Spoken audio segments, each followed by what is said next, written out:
Hello, today we're going to talk about Metaneb on the spontaneous breather. You're going to go grab your Metaneb device and you're going to grab your Metaneb kit.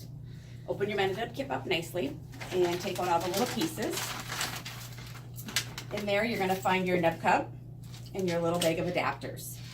So the first thing I want to do is take the twisty ties off of the circuit.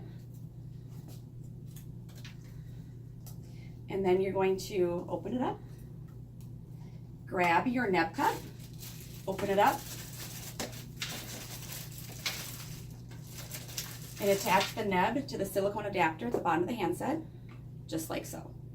Then you're going to go to your circuit, and you're also going to grab the O2 adapter and connect that to the bottom of the neb cup, just like so.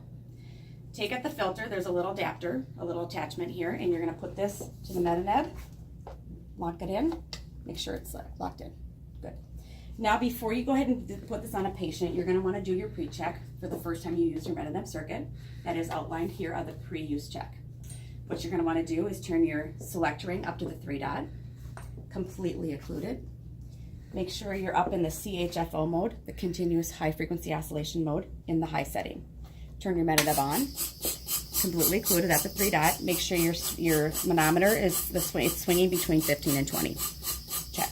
From here, I'm going to dial it down to CPEP, continuous positive expiratory pressure, which goes over to the flow. Turn my flow all the way up, still occluded on my 3 dot, no lower than 20, no higher than 30. It will typically rest around 20, 22. While I'm here, I'm going to dial it down to between 8 and 10 for the spontaneous breather. Done. My pre-check is done. I know this is safe and effective. You can deliver an effective treatment to my patient. The next thing I want to do is put my medications in line, or in the cup. Whether it's saline, bronchodilators, mucolytics, you're going to put that medication in the neb cup, connect it just like so. In your adapters, you're going to have pieces in here that can be used for a mouthpiece breather, or you can take out another adapter for if that patient needs a mask. If you need to put a mask, you're going to put this adapter in, and you're going to go to get a cushion mask, or you can put it up to a spontaneously breathing trach patient. There's all these adapters in the kit here. For now, we're going to do a mouthpiece breather. And the next thing I want to do is have a conversation with my patient. This may take a little bit more coaching. Your patient may hear you say neb, but this is going to be a hybrid neb. So have this conversation. One thing I want to do before I start them off is I'm going to bring my selector ring down to 2 because I'm dialing in some expiratory resistance. So this is extra PEEP in addition to what I'm doing here on the handset, into the device. So I always start my patients on the lung expansion mode and get them to do some nice, slow, deep breaths, working with making sure they're getting a good lip seal. So I'm turning the machine on, have my patient take this, put their lips all the way around the mouthpiece, and do some nice, slow breaths in, nice, slow breaths out, pushing against the flow. Note that you can change this selector ring up to the 3 dot, which just allows more resistance for your patient. A little bit harder, or you can bring it down to the 1 dot to make it a little bit easier. Just something to note, not something you need to spend a whole lot of time on. 2 is right in the middle.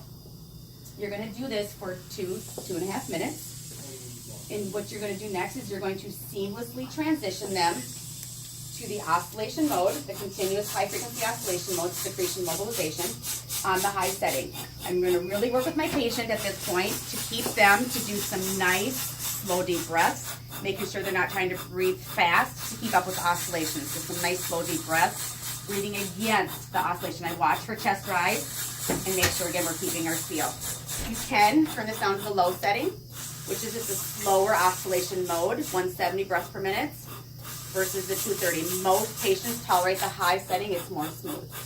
You're going to want to stay here for 2.5 minutes, or as long as the patient can tolerate, and then you're going to seamlessly transition them back down to the lung expansion mode. Sometimes just give them a rest, do some nice, slow, deep breaths,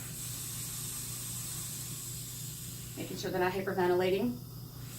And you're going to continue to toggle back and forth as your patient tolerates for that entire 10-minute treatment. Once you're done, you turn it off.